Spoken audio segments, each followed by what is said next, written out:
Okay, it's starting. Hey guys, I know it's been a minute since I've done a live stream or talked about really anything on my channel. Um, Kind of going through a transition period. I feel like these last couple of months have been kind of transition-y. Um, Something I haven't talked about on this channel is I really want to move. And um, wait, I'm gonna probably move back to Georgia in the coming months, but I have to get a job first and do all that stuff. But yeah, I've been I mean, things have been good. Last weekend or this past weekend for 420 slash Easter, I was in Georgia hanging out with friends, and that was really fun. And we like went out and stuff. Um, but I guess what inspired this live stream or video is I did a live stream on Thursday afternoon or evening as I was driving to Georgia from work. And I wasn't touching my phone. I had it like on anybody that was watching, I had it like on my car or something. And I kind of want to elaborate more on that because I feel like it wasn't a super organized video because I just kind of was blabbing on, and also I was afraid that like the phone was gonna fall. But lately I've been kind of thinking about love and loss. And I so it's been kind of weird. As you guys know, I ended a relationship in November, like late-ish November.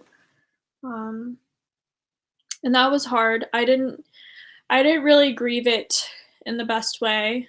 Um, Hence, I had a lot of live streams, which I think anybody that was following my channel during that time knows that I did a lot of interviews kind of to cope with my feelings because I wasn't actually coping with them. I am very good at like not good. I wouldn't say this is a good thing, but I don't really know what I'm feeling typically in the moment. I have to kind of really take a step back. And I think when things happen, at least for me, I try to use other things to kind of avoid um, feeling that emotion. Um, Even though I don't know that I'm feeling that emotion, like I feel the initial loss, I guess, but I don't relate to introverted feeling. That's why it's funny that people think I'm an introverted feeler. Because I do not know how I feel at a given time. It's only until I'm able to take a step back and really analyze the situation do I really feel it.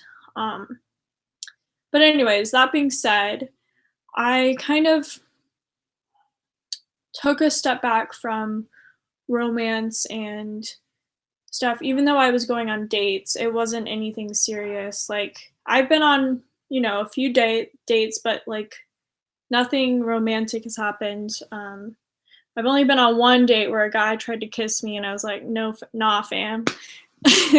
Like, and I was not about that. Um,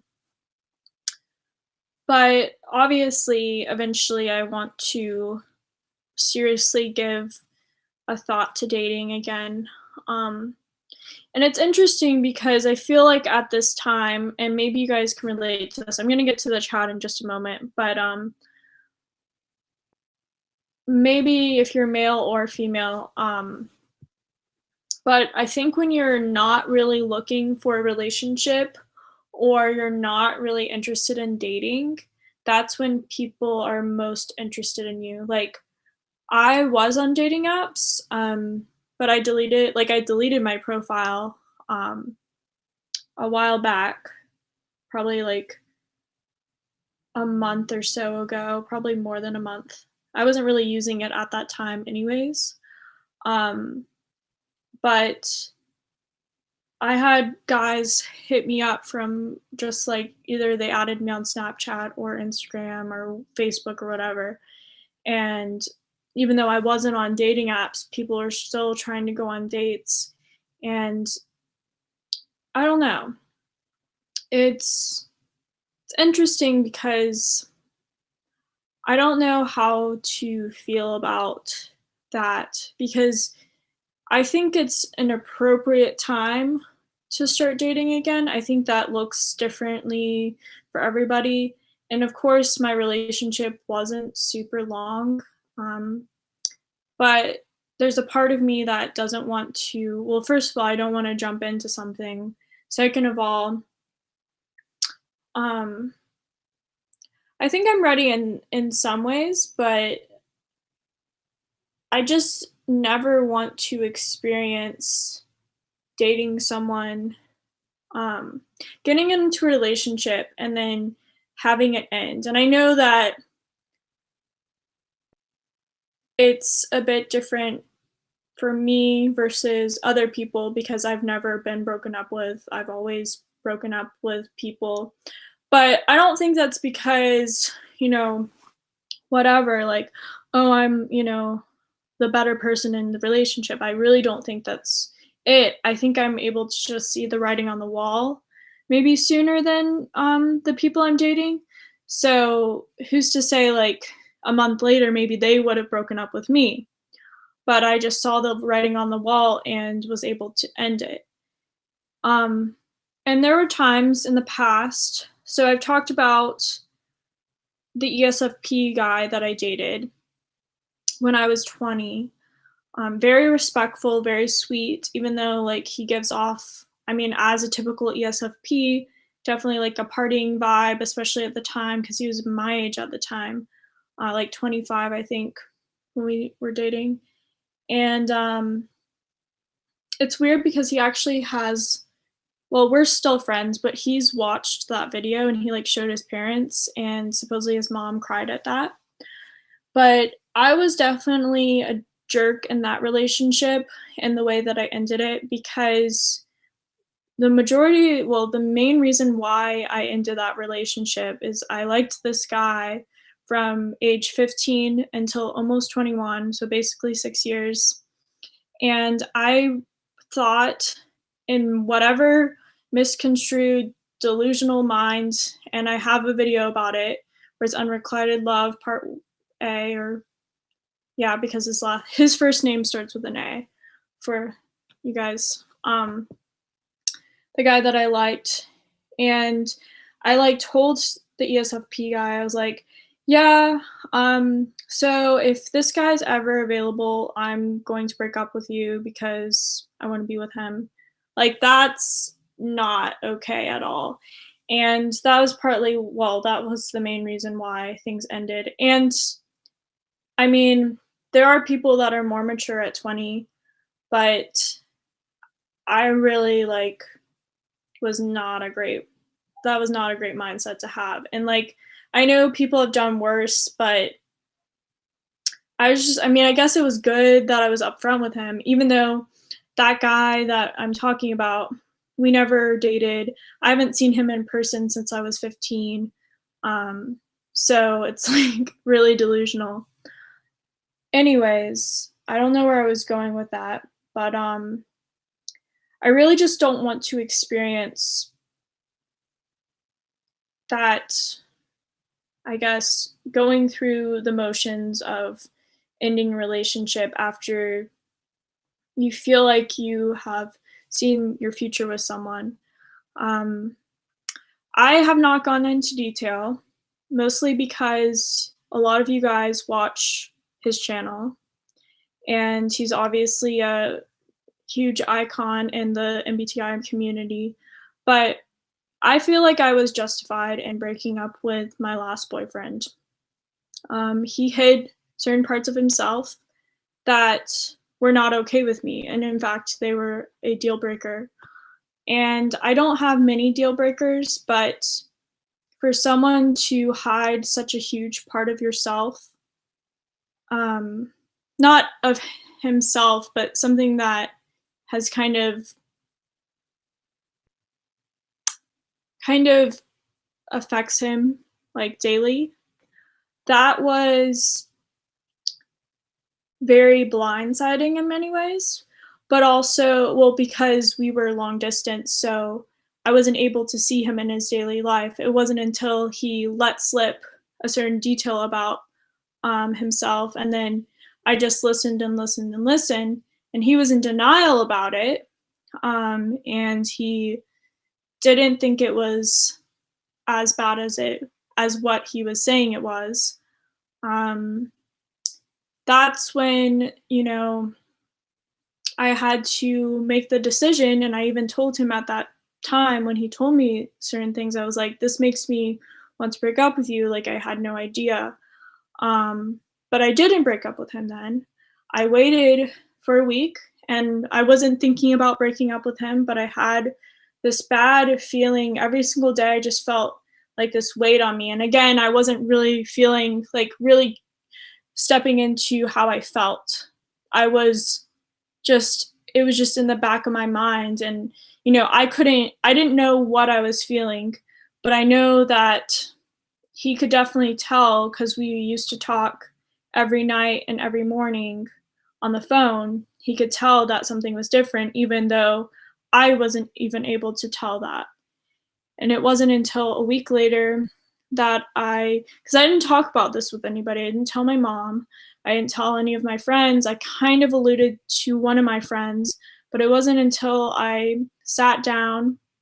I was in a bubble tea place in Georgia visiting my friends, and I was sitting with Chaz, Anna, and Bradley that I actually started to open up about that because the conversation started when they were like, "Oh," because all three of them are single, or at the time they were single, and they were kind of like, "Oh, you guys are so cute together, like me and my ex-boyfriend, and it's such a great relationship and stuff." And I just felt like I needed to say something. So I opened up about my situation, and they were shocked. And um, they told me that if you're feeling this feeling already, you probably should do something. And I didn't want to wait because it was about a little less than a month before his birthday. And I had already bought tickets to go see him on his birthday and stuff. And I really wanted to have, um, be there for his birthday and stuff. But at the same time, knowing these feelings and knowing that I would have to fake a certain part of me when I went to go see him. And I did have one of my friends who was like, well, maybe you should just like give him a chance and like maybe he'll change, maybe he'll do like, maybe the situation will improve. But the thing that it is, first of all, he didn't recognize what his issue was completely. And he also didn't see how it was truly affecting him and the people around him. And I think in some ways he did. But, anyways, basically, one of my friends was just kind of like, just, stick it out, stick it out. But ultimately, I came to the conclusion that it was better to break up with him now, since I knew that that was going to be the extent of everything. I mean, I knew that that's what I wanted to do, so I ended up breaking up with him uh, the next day after talking to them. And I also talked to my mom and stuff and my nana. But I didn't actually expect to talk about this story, but that was even though a lot more details than I've ever given, it's still very vague because obviously I still care about him, even though I don't talk to him, even though I don't watch his videos and I'm not subscribed or anything like that. And I'm not saying like you guys shouldn't. Um, I just can't. And it's it's interesting, but anyways, so that's why I would never want to do long distance again. And maybe my mindset will change about that, but having something that was hidden from me and not being able to not being not seeing that because I wasn't in his daily life, it because he could easily hide this, it really made me question everything and even, like, not mistrust people. I think I am still a pretty trusting person, but it just made me really evaluate, like, certain things and really listen and think about, um, how people are, and also the importance of really getting to know someone in person, not just by technology, not on a phone, not but actually getting to know someone in person, seeing them in different situations, and realizing things. Because I've said this before with my friends, obviously, I'm not dating any of my friends, but with my friends, I'm able to see them in all different situations. And I know their good qualities, their bad qualities. I've seen, the pretty things in their life and the ugly things in their lives. And that's something I really like and want in a future relationship. So that being said, um, I'm not so when people try to date me or to hit me up or message me or something in my everyday life, I'm not so keen on jumping into something. But yeah, I'm gonna go to the chat. Sorry for that long-winded story, but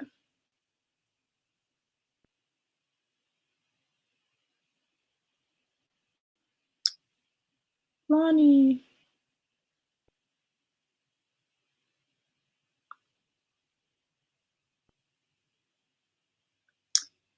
Taylor, you need to have some bad experiences or you won't mature enough to engage in your ideal relationship. Without a hard growth, people get stuck in mediocrity. I totally agree with that. Um, Actually, mediocrity is my biggest fear. So I know a lot of people fear many things, but that's my biggest fear is that I would have a mediocre life. Now, it's my definition of mediocre may be different than anybody else that's watching this, but yeah, interesting. Love is not a victory march. It's cold and broken. Holy, oh my gosh. But that's so true because love, I mean, I think when I was younger, I used to be very delusional about love, especially like that guy that I liked when I was 15. Um, like my mindset in that situation, I lived in Taylor Swift's land of like Love Story, the song Love Story, and that was like my mindset that I was in, like, ooh, this is once I'm like once I have my boyfriend, my husband, whatever, everything's gonna be great. Um and I think that kind of stirs from having like Enneagram, when we think about Enneagram, having the sexual variant, I'm an SXSO, 9 wing 8. So I think that has a lot to do with it because I very much am centered around finding that person. And it's not a cakewalk, it's not an easy thing. And I want to be with someone that I'm able to grow with and have a friendship with, a partnership. But yeah, so don't avoid the next breakup. Well, so I don't, so when it comes to breaking up, I mean, I guess the next relationship I get into, which I probably won't talk about on this channel, um, maybe the person will be in some of my videos. And I mean, I'm just thinking future wise. And maybe you probably could guess. Well, you're gonna see quite a few guys in my videos just because I'm friends with quite a few guys. You're gonna also see a lot of girls in my videos because I'm friends with a lot of girls. But I don't think I'm gonna really talk about that because personally, I would prefer, and I think most people are like this, like I would prefer to, the next guy that I date, I would prefer to be with and not, you know, ever have to break up with them or them break up with me or whatever. But who's to say that will happen? John King. Hey, John. Everybody learns from experiences. We don't experience, we don't learn. That's so true. Also, the next Taylor. Also, the next breakup should be like 100% easier than the first. That's true, but I've unfortunately, well, not, I haven't had so many breakups in my life because I haven't been in like I dated people, like gone on dates with people and like whatever, but I haven't been in like a million relationships. It's been, you know, a handful of relationships that I've been in, but yeah. Drama? Do you spy on your friends? Don't know what you mean, but I do spy. Okay, Taylor. People who live according to fear, pain avoidance are guaranteed to undershoot their potential. That's very true. At least that's a theory I live recklessly by. I think there's a lot of truth with that. Hey, Jeffrey Sherman. Interesting philosophy, Taylor. Dadita, what is the difference between Myers-Briggs personality type and Socionics personality type? So there's many things that are different, but I would say the similarities behind Myers-Briggs and Socionics, just to kind of tell people that aren't as familiar with either, well, especially Socionics, because that tends to be the less popular of the bunch. But so in Myers-Briggs, they focus on the 4 cognitive functions. So for an INFJ, it's NI, FE, TI, SE. And in Socionics, it emphasizes all 8 cognitive functions, and it emphasizes your primary function as introverted intuition. Well, if you're an IEI, so an introverted, ethical, not introverted, intuitive, ethical introvert.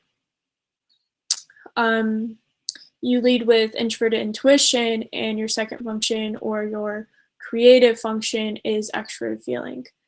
And actually, I have a little chart that I will pull out really quickly.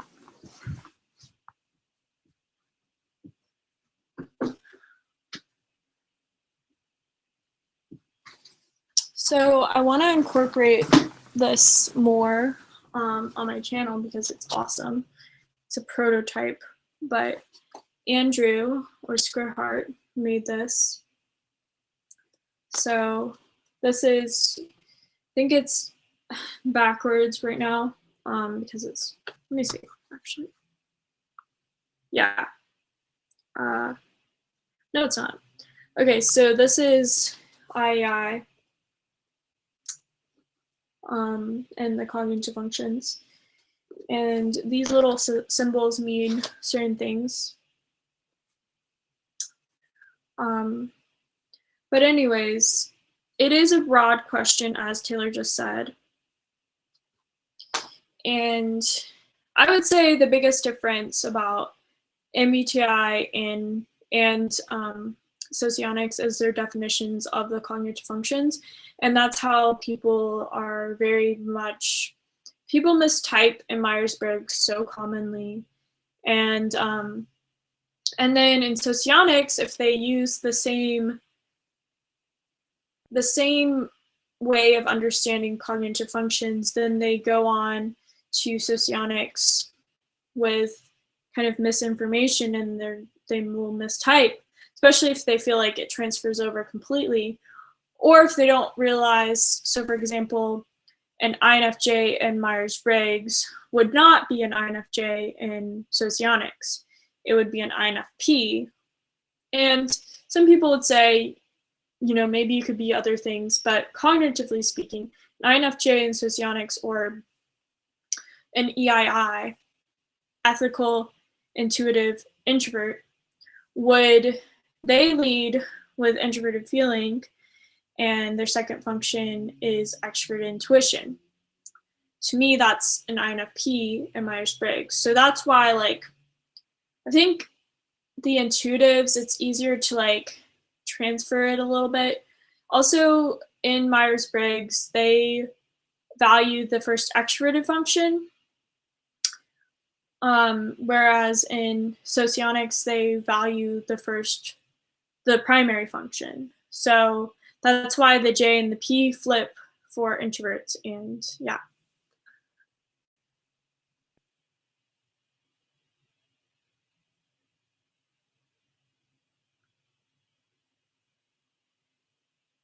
Okay.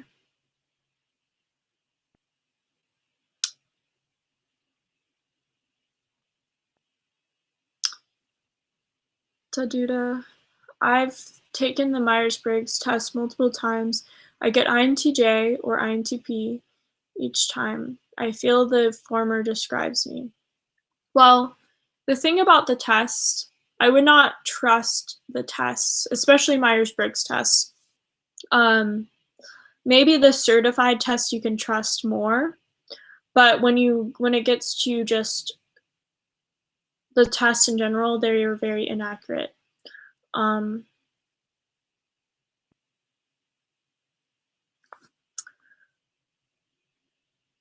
interesting. Okay, so I did want to talk about more stuff about relationships and love. I don't know how long I'm gonna have this stream for, which, by the way, how long is this stream so far? It's 26 minutes, so not too long so far. I mean, that's still long, but so I guess talking further about relationships, going forward, I don't know, I guess where I am, and I would like to hear where you guys are at in your relationships, or are you in a relationship? Is it non-existent? Are you not interested in dating? Or what is your status, your situation? Because it's weird because I'm not extremely interested in being in a relationship right now. But I think that's partly to do with where I'm at. I feel like I'm ready, but I'm also wanting to move back to Georgia.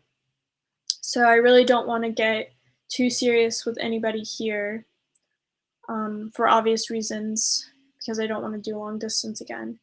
But at the same time, I do feel like cultivating friendships with people, and I try to be clear with people about my intentions and what I want, because I do find that I have a bad tendency of not being super clear with certain people, and then so that will make people think that they have a shot when I'm not interested.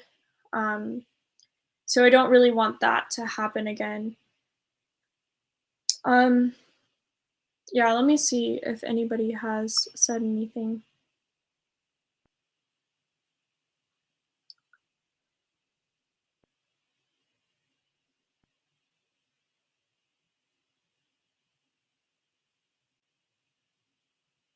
Lawrence Lynn, from my minimal understanding of socionics, isn't P and J flip relative to Myers-Briggs basically semantic? So again, the P and the J don't flip for extroverts because Myers-Briggs values the extroverted function. So let's, for example, say an ENFJ. An ENFJ's first extroverted function is extroverted feeling, which is obviously an extroverted function. So feeling and thinking functions are judging functions, and perceiving functions are intuitive and sensing functions. So That's why, like, an INFJ, if we want to think that INFJ turns into INFp in from Myers-Briggs to Socionics, the reason why that is because for an INFJ in Myers-Briggs, they value extroverted feeling as the first extroverted function. So that is a judging function. That's why in Myers-Briggs it is an INFJ. Whereas in Socionics, it goes by the primary function. So an ENFJ leads with extroverted feeling, and INFJ in Myers-Briggs leads with introverted intuition. So in Socionics, that's an INFp because intuition is perceiving.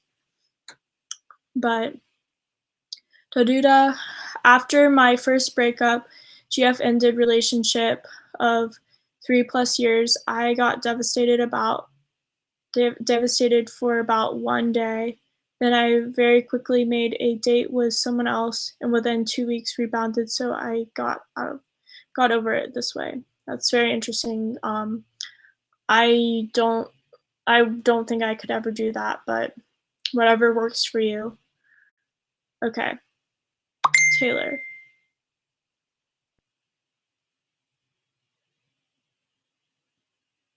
Which, by the way, you just messaged me. I literally never sought out relationships, just sex. Probably why I've been constantly in a relationship. Interesting. That's definitely not what I'm looking for. Well, I mean, obviously that is an aspect of, you know, potentially a relationship, but that's definitely not my intent when I enter a relationship. Daduda, if I didn't meet someone else that quickly, I would have probably go around sad for a long time. Brenna Lee, I'm an SPSX, so I don't want a relationship right now because there are things I need to do first in order to be self-sufficient, and when I'm ready, I will deliberately seek someone out. That's very good. I notice SX DOMs typically go from one relationship because they need that intimate bond in order to feel at their best. I relate to that, but I think so. My mind works in that way, in the sense that, I would prefer to be in a relationship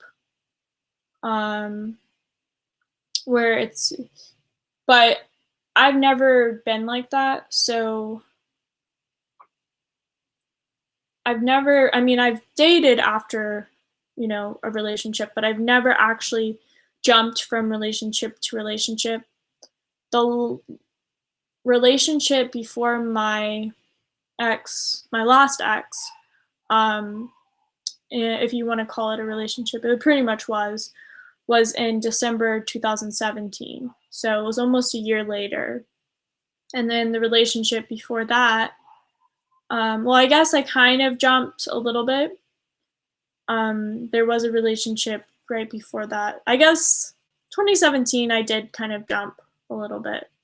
But before that, my last relationship was in 2016, in the beginning of 2016, or like kind of, so not super jumpy, but I can definitely see that could be a tendency. Okay, Adam Augustus. So for you, you've been commenting on a lot of my videos lately, and you also sent me an email. I don't really Your comments, I don't really I understand kind of where you're coming from, but I don't really understand everything that you're trying to say, and I think that might be a grammatical thing. But also, I'm not using Dave's superpowers language in here. I don't completely. I think what he's doing is interesting and can be helpful for people, but I don't use the double decider or whatever language. Anyways,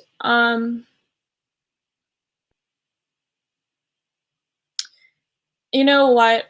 Actually, I think I'm gonna just, yeah. 'cause anyways.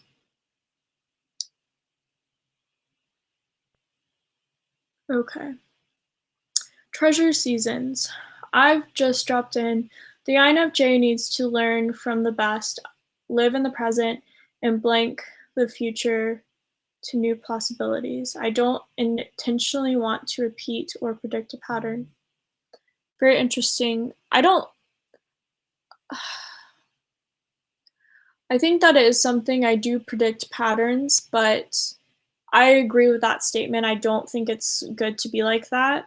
I don't think you should do that.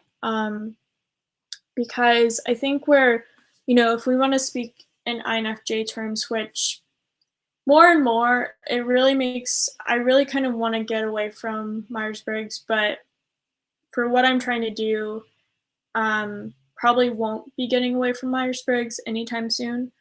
I might incorporate Socionics terms, but I really am kind of fed up with the INFJ term in Myers-Briggs. I do prefer Socionics IEI, but nonetheless, I digress.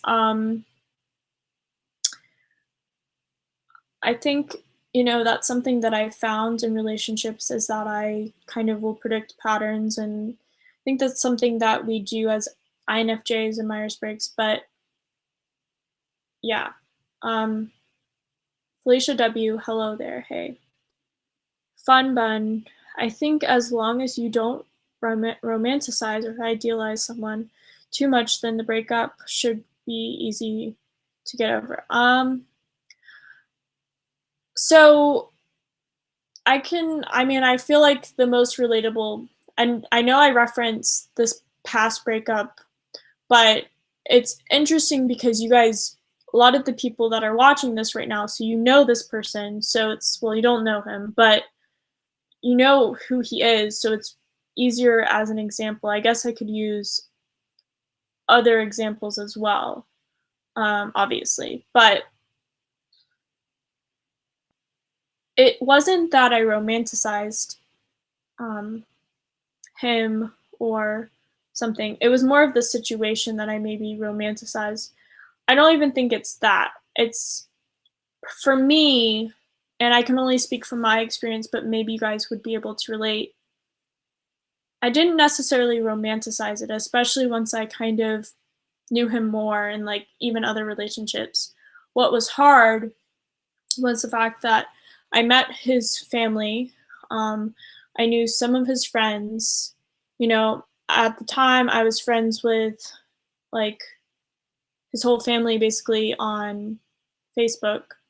And so it was more of the extensions of him that also hurt because when you visualize a future with someone and then you yank it away, um, or like things are shattered, it I think that's what really hurt the most. But anyways, um, John King, hi Liza.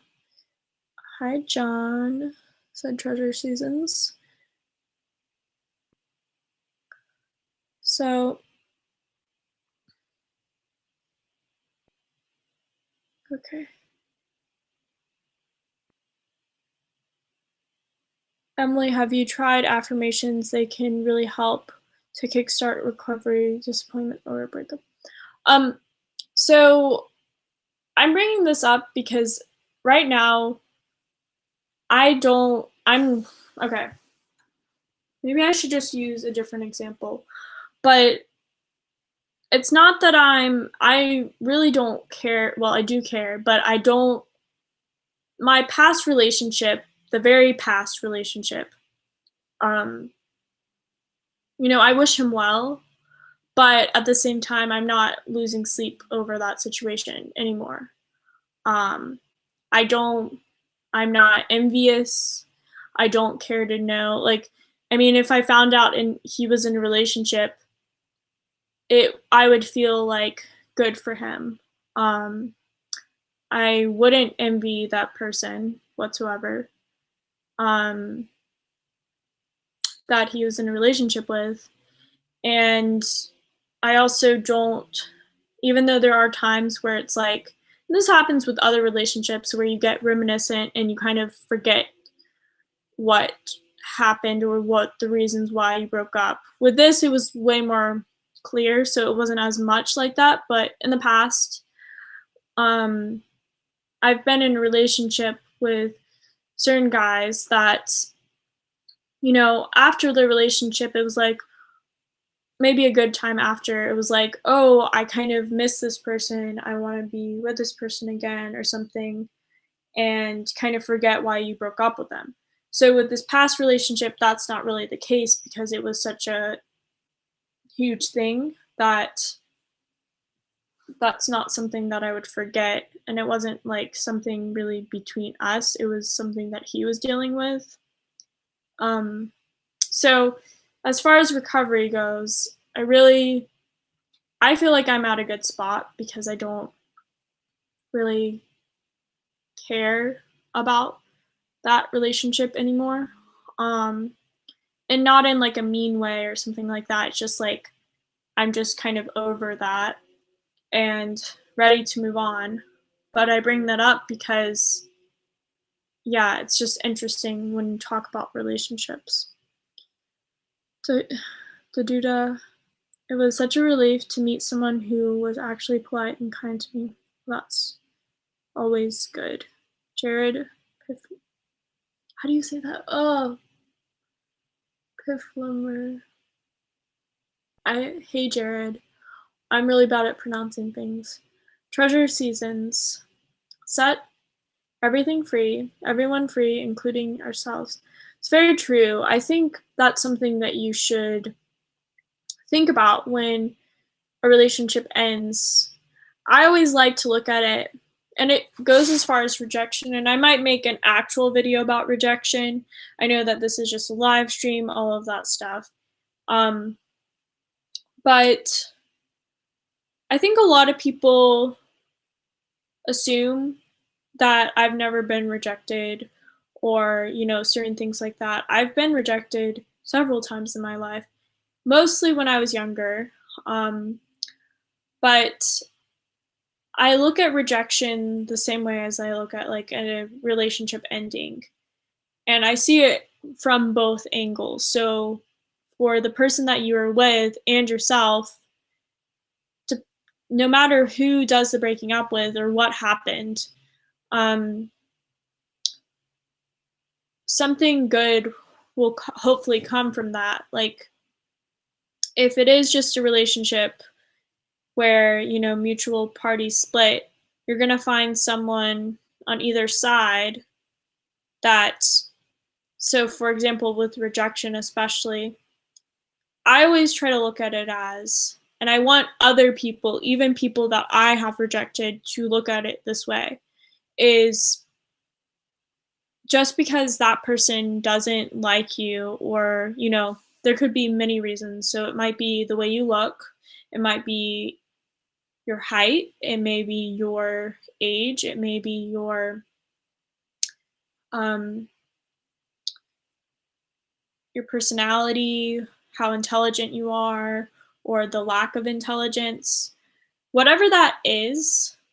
And oftentimes it is preference. It's not even, I don't think mostly it gets down to, for example, intelligence. I think a lot of times why people reject people is because of physical appearance, typically, unless they know someone pretty well. Because if you don't know someone, and you're rejecting them, you wouldn't be able to completely know if they're intelligent or what their personality is completely. And by the way, I think it's really ridiculous to use either Socionics or Myers-Briggs to determine your relationship with someone. So for example, if I mean, besides maybe an ESTJ for me, because like I really couldn't see myself with an ESTJ. But who's to say? Maybe I'll end up marrying an ESTJ, but knock on wood on that because I don't want to. Um, Going into a situation where you have a certain personality in mind does not healthy because there's you shouldn't completely live by these systems. I think they are a great tool, they're a great asset to kind of understand people and kind of go from there. But you may be able to see the good points, the bad points, but at the end of the day, you don't want to use it as, okay, so this is what I need to do. This person is this personality type, so I can't be with this person. That's not the case. But most people don't really know about personality types, so they don't really even have that judgment. So a lot of times it is superficial, and I will be the first to admit I do have a certain type. um, Again, I've talked about this before. When it comes to like backgrounds, like ethnic background, I don't have a preference. Like I could care less whether someone is black, white, Latina, whatever their background is. That's beside the point. I've dated all different types of guys. But I do have like certain features that I find attractive, and I am what many people may call shallow or superficial in certain ways. And but to other people maybe that's lower standards, I don't know. Everybody has a preference on those things, but I typically know whether or not I find someone attractive. And yeah, that's not the best way to look at a relationship, but I think that's why people reject certain people. But going back to that, I hope that this becomes clear just from me. I have certain preferences, and we could all share what our preferences are, which by the way, that actually would be interesting if you could share your preferences just for a laugh, I guess. Um, I do find it interesting, but everybody has different things they're looking for. So if you don't fit that mold that person's looking for, don't look at it as you are lesser or there's something wrong with you. That just means you're not what that person's looking for. Getting past the shallow things, again, there's other things that people may prefer out of a partner. Some people prefer a more dominant person. Some people prefer someone that's a little bit more relaxed or whatever that looks like.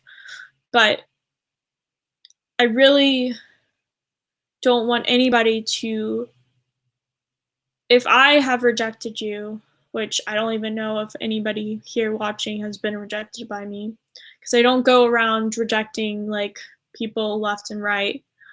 But if you have been rejected by me at some point, because I don't know who's watching, um, I want you to know that even though I may not find you fill in the blank, um, that doesn't mean that you are not enough for someone else. And in fact, I definitely think that it's good to improve yourself, to change yourself in a positive way. But even at that, for a lot of people, them not even changing themselves or improving themselves. Um, there are many people that would want to date you, I guess. Or, anyways, okay. Sorry, I kind of have gone off a little bit. Fun bun, do you believe your type can change? I think mine has. I'm no longer an INFJ, can't relate to how I feel. I don't think your type changes. I think there's certain phases that you go through in life where you may be more in tuned with a certain cognitive function, or it may be more pronounced. So, for example, when I was between the ages of 18 to 21 ish, maybe 22, I was very much an extroverted feeling. So, like, going on until then, um, I was very into introverted intuition, if you wanna say, and I was very quiet, very introverted in my thinking. Um, and then when I went to college, I became a lot more extrovert. I pushed myself to be that way.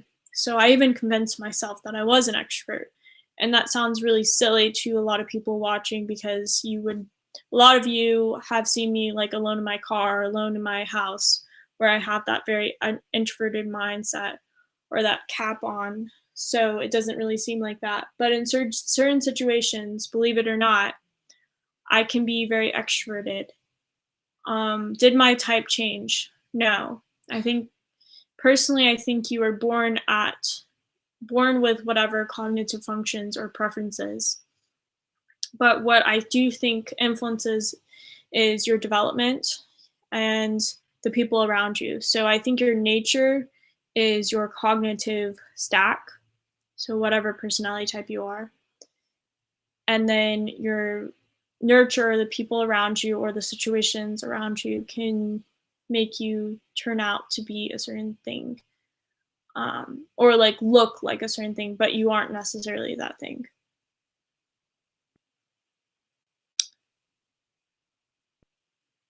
Jared, divorce was number one. Ouch, I think. Yeah. Alone boy. Hey, your videos are awesome. And INTJ, they're always an obsession for friends. That's why we can't let someone go and also unable to let her in life what to do. Not completely sure the phrasing of that.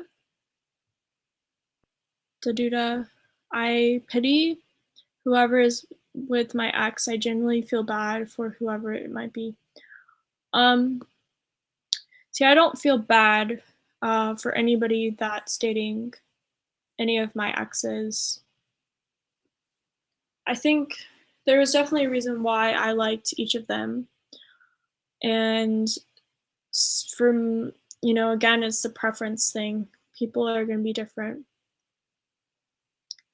Lawrence Lynn, I've never dated yet. Perhaps it's because I haven't actively looked for dates, but maybe it's also due to kind of pickiness and some long-standing deep crushes.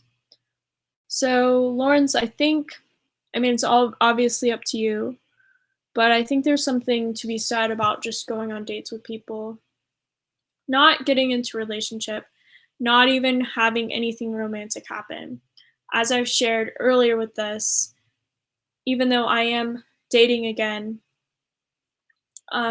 it's nothing, there's no element of romantic, well, maybe like flirtiness or something, but I'm not or going around, doing certain things with guys or like even kissing guys at this point. But I think even just having the experience of meeting people and going out with people and just getting to know them is a good thing. Oh, five for okay, sorry.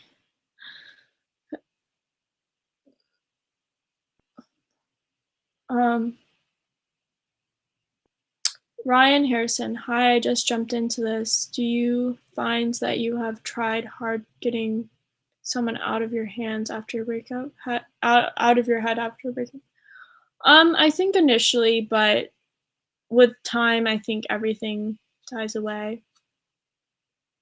It might be you live in your mom's. Brian's Roberts. Yeah, I think that Brian Roberts, it might be because you live at your mom's house. I definitely think that. So the plan is to move back to Georgia and live with my friend Anna in either apartment or house or whatever, which would be what I would want. Um,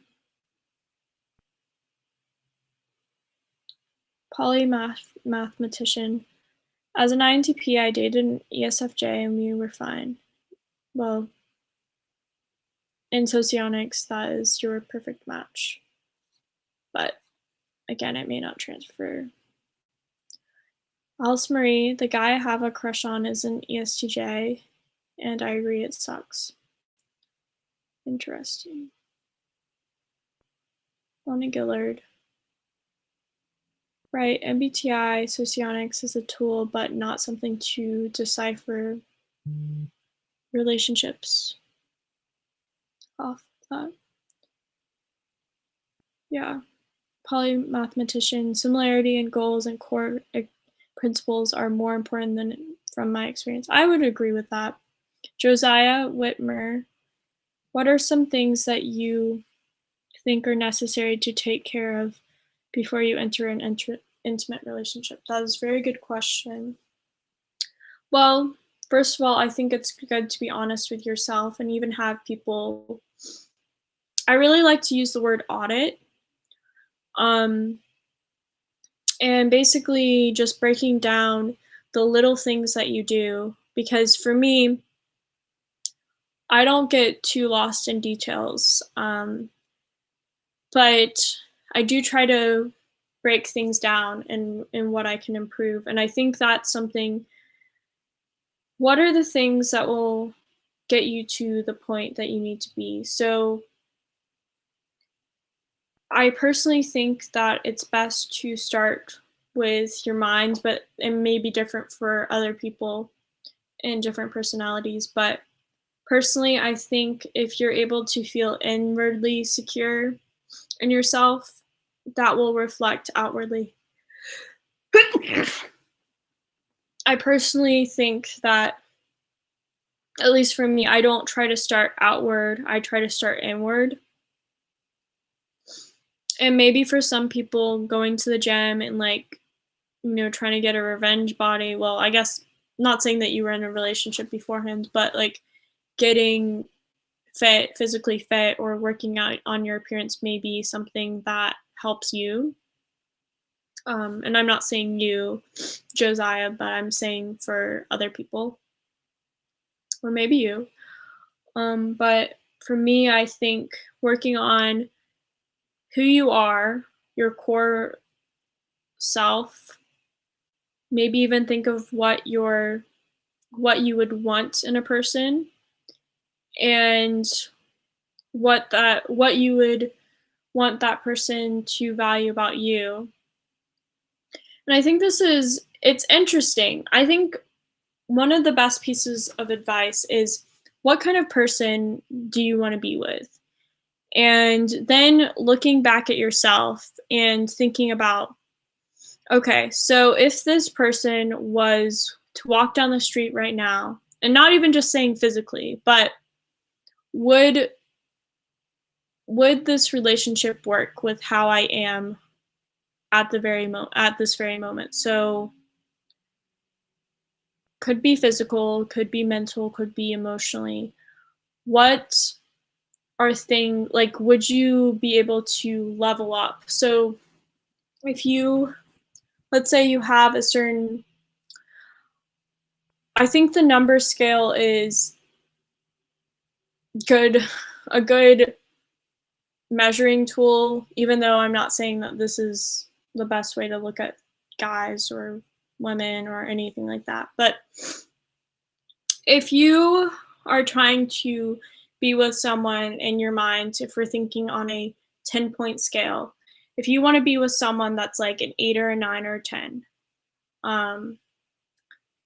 and that's who you want to be with, and you think about yourself, and again, this doesn't mean just physical, but that definitely plays a role depending on who you're looking for.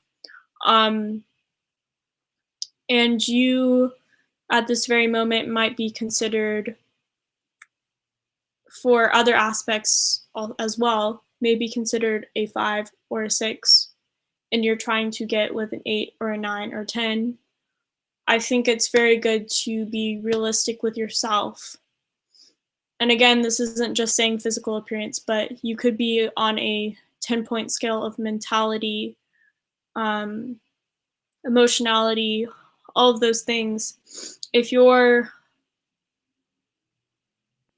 we want to talk about security, number one being very insecure, and 10 being super secure, and you want to be at an 8, but you're currently at a 4 with security, what are the things that you can do to try to improve yourself? And maybe that's by meditating, maybe that's by um, studying personal development or doing things that are positive towards yourself. So all of that together can equal whatever you're looking for. I don't know if that made sense. Um, but yeah. Peter Nathan, I don't know about other FJs, but I would say that relationships for an FJ perspective is like looking at yourself in a mirror and wanting mutual connection that will last the distance. I agree with that.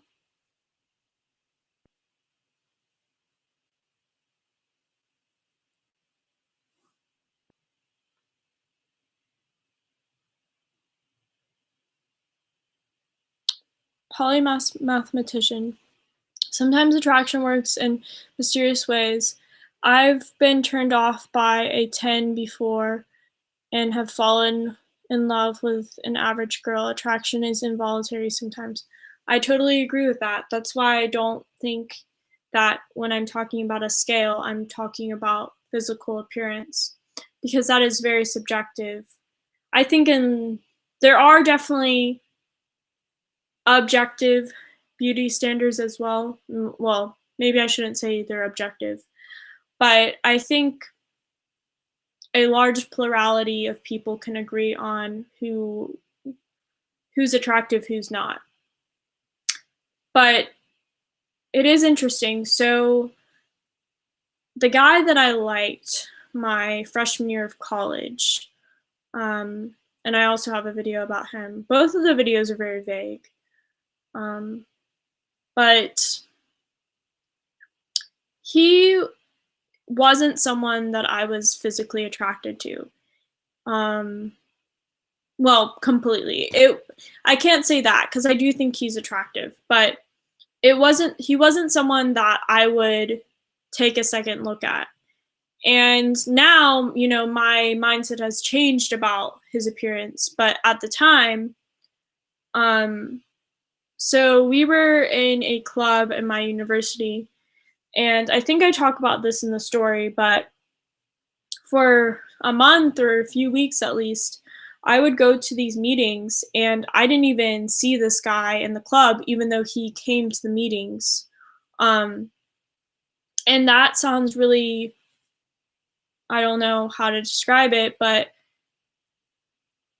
I just didn't see him. Like, I honestly, he was a ghost. He was like completely invisible to me. I just am, and I think also because he wasn't someone that I was like traditionally attracted to. But what made him more attractive to me was his personality and even like his expressions on his face that he would do and just who he was as a person that made me like him more and more. Now it's a bit different because, and I didn't talk about this in the story and I probably won't because there's a possibility that he or his girlfriend or other people that know him could see this, and I just don't want to uh, stir the pot. But I'm glad that it ended up not working out and that didn't happen. But that's beside the point. So I do think that I agree with the whole maybe not being attracted to someone um, for just physical reasons. And I've definitely been there where someone is maybe aesthetically pleasing or attractive, but their personality or certain things about them or their behavior or character made them a lot less attractive, and vice versa.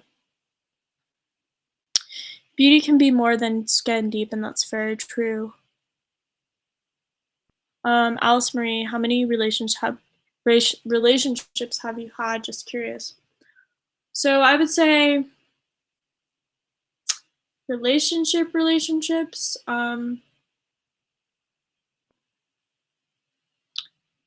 I think 5 or 6, but 3 of those relationships were not as long. So I wouldn't even really maybe consider them relationships. So maybe like, I would say 4-ish relationships.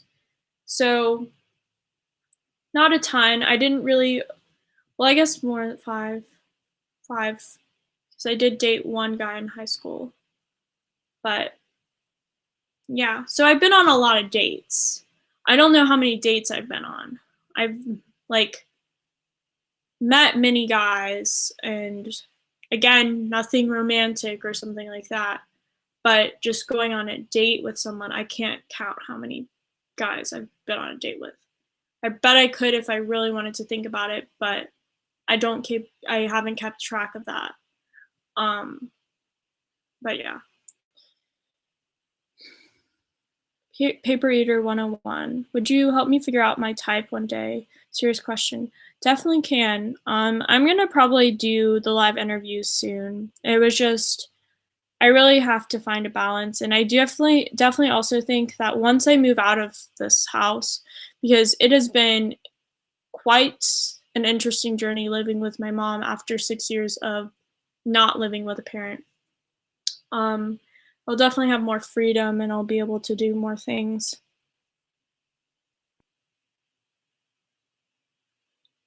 Alone boy, you not even reply. Um, I, to be honest, I didn't really understand the formation of your sentence. So if you can be a little bit more clear with that, because I don't want to assume anything. Fun bun. Do you read any relationship advice books or books about how to keep a relationship fresh? Yes. Um, I well, I haven't read any relationship books lately. I think the majority of what I do is more about YouTube stuff. I'll listen to certain relationship people on YouTube. And I used to be way more into it a few years ago, not so much now, because I just don't really care. But yeah, I would say there's a lot of good advice on YouTube or other things, and there's definitely books that are good.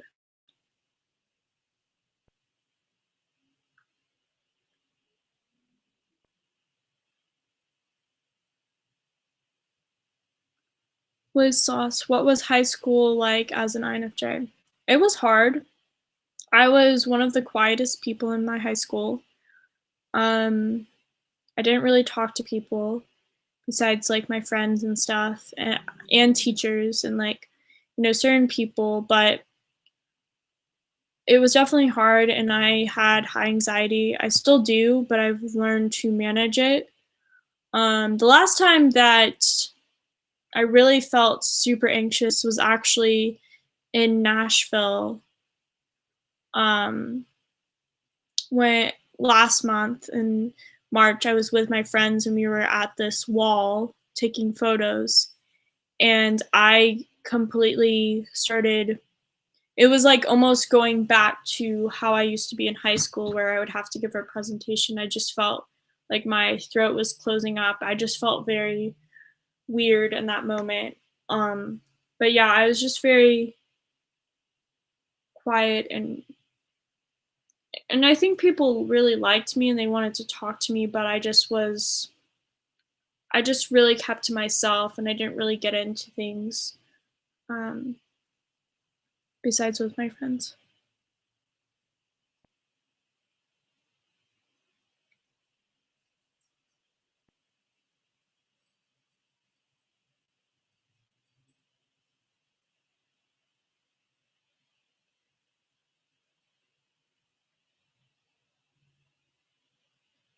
Josiah Whitmer, thank you for your response. I'll take your advice to heart.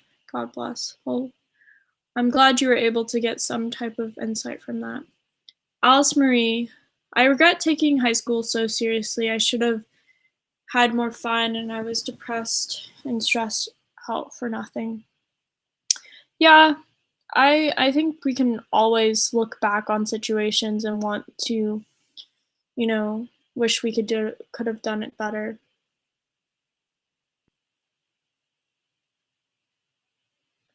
Cedric Beachy, a great personality can add as much as 4 points. I agree with that. Um, Treasure Seasons, it's all a learning experience. You're beautiful, Emily. Don't explain yourself to people. Fun Bun, Alice Marie, yes, INFJs overanalyze social situations and hold so much weight to what people think. It was exhausting. Treasure Seasons, be you, accept others being them. That's very good advice. With Sauce, Fun Bun, any ideas to help ease the weight of high school as an INFJ? Alice Marie, definitely, although I'm not an INFJ. Treasure Seasons, I can't stand when we dim for others to help them deal with us. That is a very, I know we've talked about this before, Liza, but I agree with that. I oftentimes feel like people do not dumb, but dim down themselves because they feel like their light is too bright, and it can be intimidating to someone that's insecure if you're dating someone like that. And maybe they don't even express that to you, but you kind of intuitively know that maybe you should um, be a little more dim, and that's not what you need to do. Um, I think you should, if you're feeling that way when you're with someone, that's a good indication that you should not be with someone. If you feel like you have to dim your light, then you should probably be with someone that will encourage you and uplift you and want to be you to burn brighter so you can burn brighter together. And I think this goes for friendships and families. Families, it's a little bit iffier because you can't always, obviously, you don't choose your family. You can choose to be in someone's life and out of someone's life, but so family is a bit different. But if you have friendships, especially if you have friends that are degrading you and demeaning you in some way, and maybe it's not always obvious, maybe it's kind of like these little silent killers. Maybe they're going behind your back, or maybe they're just making you feel bad about yourself.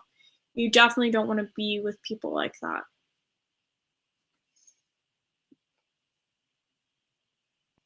John King, when we dim the light too much, our eyes start to flicker.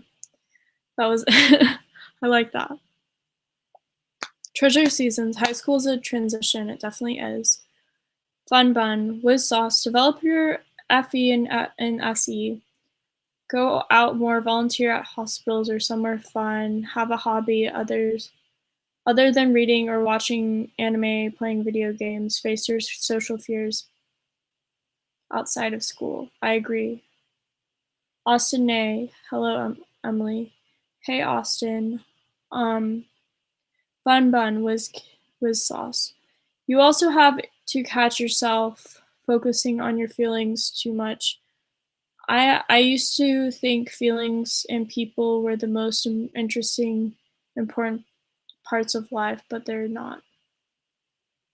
Alice Marie, Treasure Seasons, girl, you're so positive up in here. It's great, yes.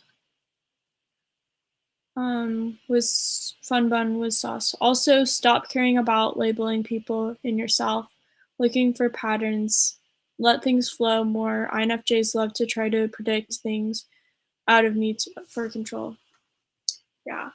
So I think I'm gonna end this pretty soon, just because it's been going on for a while and I don't know what else to say. If you guys have any questions before I get going, let me know. But um, yeah. So I'm gonna make more videos, like more obviously main video things, but I really wanted to do a live stream, and hopefully you guys enjoyed this. I think you guys have probably noticed this if you've been following my channel, but I have been making live streams unlisted. Even my interviews are unlisted now. They're in a playlist. So I didn't get rid of interviews, and I'm still doing interviews. But as far as live streams go, for now, I am unlisting them because I want my channel to not be as cluttered. And especially, this is a very kind of random video. And again, maybe people find it helpful, but it's not something that I want to necessarily have all the way on there. Brenna Lee, do you think love is conditional? I think there are certain loves that are conditional, but I personally want a romantic love to be unconditional. And I would say unconditional to a degree.